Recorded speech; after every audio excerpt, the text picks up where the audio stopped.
Hello friends, ഡൈസിറ ഒരു പേര് പോലെ തന്നെ വളരെ വ്യത്യസ്തമായൊരു മൂവിയാണ് ഡൈസിറ.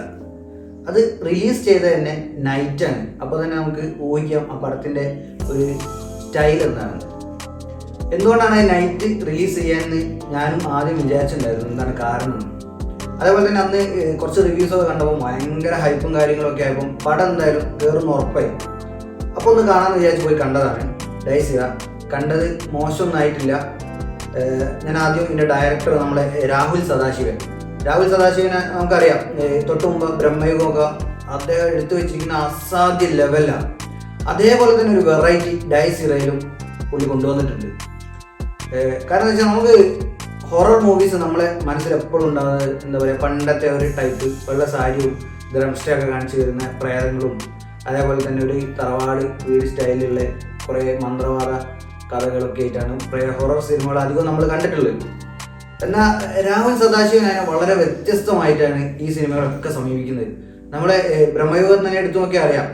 അതിൽ അദ്ദേഹം വെച്ചിരിക്കുന്ന വേറൊരു സ്റ്റൈലാണ്. ഹൊറർ ആണെങ്കിൽ പോലും അത് വേറൊരു രീതിയിലാണ് അദ്ദേഹം പ്രസൻറ്റ് ചെയ്തത്. ഡൈസിയുടെ അതുപോലെ തന്നെയാണ് അദ്ദേഹം പ്രസൻറ്റ് ചെയ്തത്. ഒരു ഹൊറർ മൂവി ആണെങ്കിൽ പോലും അതിനെ കൊണ്ടുപോയ സ്റ്റൈല് വളരെ വ്യത്യസ്തമായ സ്റ്റൈൽ, അതെനിക്ക് ഇഷ്ടപ്പെട്ടു. അതേപോലെ തന്നെ ഇതിൽ എടുത്തു പറയേണ്ട ഒന്ന് രണ്ട് കാര്യങ്ങളുണ്ട്. ഈ പടം പോയിക്കൊണ്ടിരിക്കുന്നത് വളരെ സ്ലോയിലാണ്. നമുക്ക് ലാഗാണെന്ന് ഫീൽ ചെയ്യില്ല, എന്നാൽ പോലും അത് ലാഗ് തന്നെയാണ്. പക്ഷേ നമുക്ക് ഒരിക്കലും ലാഗായിട്ട് ഫീൽ ചെയ്യില്ല, കാരണം നമ്മൾ ശ്വാസം വിടാൻ മറന്നു പോകും. നെക്സ്റ്റ് സെക്കൻഡിൽ എന്താണ് സംഭവിക്കുന്നത് നമ്മളിങ്ങനെ ആകാംക്ഷയോടെ ഇരുത്തി കൊണ്ടുപോകുന്ന ഒരു സൈലൻസ് ഈ മൂവിയിലുണ്ട്. അത് നമുക്ക് വളരെ ഇഷ്ടപ്പെടും. കാരണം എന്ന് വെച്ചാൽ അതാണ് ഈ പടത്തിൻ്റെ ഹൊറർ ബേസ് പോലെ തോന്നുന്നത്. നമുക്ക് പേടിപ്പെടുത്തുന്ന രംഗങ്ങളൊക്കെ വളരെ കുറവാണെങ്കിൽ പോലും നമ്മുടെ ഉള്ളിൽ ആ ഒരു ഭയം ഇങ്ങനെ നിലനിർത്തി പടത്തിൻ്റെ അവസാനം വരെ കൊണ്ടുപോയ രാഹുൽ സദാശിവന് സാധിച്ചിട്ടുണ്ട്. എടുത്തു പറയേണ്ട ഒരു കാര്യം തന്നെയാണ്. കാരണം അത്തരം സീക്വൻസുകൾ കുറവാണ്. ഹൊറർ മൂവി ആണെങ്കിൽ പോലും പെട്ടെന്ന് ഞെട്ടേണ്ട സീക്വൻസുകളൊക്കെ കുറവായിട്ട് പോലും നമ്മുടെ ഉള്ളിൽ പടം കണ്ടിറങ്ങുമ്പോൾ പോലും ഒരു ഭയം നിലനിർത്താൻ സാധിച്ചിട്ടുണ്ട് ഈ പടത്തിൽ. അതാണ് ഈ പടത്തിൻ്റെ ഒരു ഹൈലൈറ്റ്. പിന്നെ ഇതിൽ എടുത്തു പറയേണ്ട മറ്റൊരു കാര്യം, പ്രണവ് മോഹൻലാൽ. ഒരു രക്ഷയില്ല. കിട്ടേണ്ട ആളെ കൈ കിട്ടിയ അദ്ദേഹത്തിൻ്റെ ജീന് അത് അദ്ദേഹം കാണിച്ചിട്ടുണ്ട്.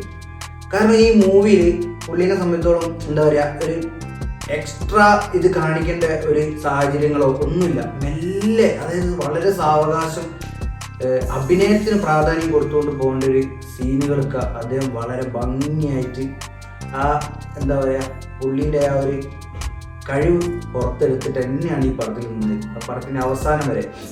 അതേപോലെ തന്നെ ഇതിൽ പുള്ളീൻ്റെ കൂടെ ഒരു ജിബിൻ ഗോപിനാഥ് എന്ന് പറഞ്ഞിട്ട്, പുള്ളീൻ്റെ ഒരുപാട് സിനിമകളൊന്നും ഞാൻ കണ്ടിട്ടില്ല, പുതുമുഖമാണോ എന്ന് എനിക്ക് അറിയില്ല. എന്തായാലും നല്ല പ്രകടനം തന്നെയാണ്, പ്രണവിനൊപ്പം തന്നെ കാഴ്ചവെച്ചിട്ടുണ്ട്. അതേപോലെ എടുത്തു പറയേണ്ട ഒന്ന് രണ്ട് ആർട്ടിസ്റ്റുകളൊക്കെ ഉണ്ട്. ഞാനത് പറഞ്ഞു കഴിഞ്ഞാൽ സ്പോയിലർ ആവും. എന്തായാലും നിങ്ങൾ ഈ മൂവി കണ്ടാൽ നിങ്ങൾക്ക് അതിൻ്റെ കാര്യങ്ങൾ മനസ്സിലാവും. പിന്നെ ഇതിൻ്റെ നിങ്ങൾ മസ്റ്റായിട്ട് ഇത് OTTക്ക് വേണ്ടി വെയിറ്റ് ചെയ്യും. ഇതൊരു തിയേറ്റർ എക്സ്പീരിയൻസ് ചെയ്യേണ്ട മൂവിയാണ്. കാരണം ഇതിൻ്റെ സൗണ്ട് എഫക്ട്സും അതേപോലെ തന്നെ ഈ വിഷ്വൽസും ഒക്കെ നമുക്ക് ആ ബിഗ് സ്ക്രീനിൽ കണ്ടാലേ നമുക്കത് അത്രത്തോളം ഉൾക്കൊള്ളാൻ പറ്റും. അതുകൊണ്ട് ഒരിക്കലും നിങ്ങളിത് OTT വരെ വെയിറ്റ് ചെയ്യരുത്. എന്തായാലും നിങ്ങളിത് തിയേറ്ററിൽ പോയി മസ്റ്റ് വാച്ച് ചെയ്യേണ്ട ഒരു മൂവിയാണ് ഡൈസിറ. മലയാള സിനിമയിൽ ഒരു ടൈമിൽ നമ്മുടെ നാച്ചുറൽ മൂവീസുകൾ ഇങ്ങനെ കണ്ട് ഇപ്പോൾ സിനിമയുടെ സ്റ്റൈൽ മാറി വരുന്നുണ്ട്. ഡൈസിറയും അത്തരത്തിൽ തന്നെ ഒരു വ്യത്യസ്ത മൂവിയാണ്. നിങ്ങൾക്ക് ഇഷ്ടപ്പെടുന്ന കാര്യത്തിൽ 100% ഉറപ്പാണ്. നല്ലൊരു മൂവിയാണ്, നമുക്ക് ബോറടിക്കില്ല. നമ്മുടെ ഓരോ നിമിഷവും ആകാംക്ഷയിൽ ഇങ്ങനെ നിർത്തി ക്ലൈമാക്സ്, വലിയൊരു ക്ലൈമാക്സ് ഒന്നുമല്ല, പക്ഷേ പടം കഴിഞ്ഞോ അല്ലെങ്കിൽ എൻ്റെ ടൈലൻഡ് വരുന്നത് പോലും അടുത്ത ഒരു സെക്കൻഡ് എന്തായിരിക്കും നമ്മൾ ചിന്തിച്ചിട്ട് അവിടെ തീർത്തത്. അത് എനിക്കൊന്ന് ഒരു സെക്കൻഡ് പാർട്ട് വിചാരിച്ചിട്ടായിരിക്കണം അങ്ങനെ കൊണ്ടുപോയി നിർത്തിയത്. എന്തായാലും നിങ്ങളിത് മസ്റ്റായിട്ട് തിയേറ്ററിൽ പോയിട്ട് തന്നെ കാണണം. പടം ഒരു തിയേറ്റർ എക്സ്പീരിയൻസ് ചെയ്യേണ്ട മൂവിയാണ്, മിസ് ചെയ്യേണ്ട. ഇന്ന് തന്നെ ടിക്കറ്റ് എടുത്ത് പോയി കണ്ടോളൂ. ഡൈസിറ മോശമാവില്ല, നഷ്ടമാവില്ല.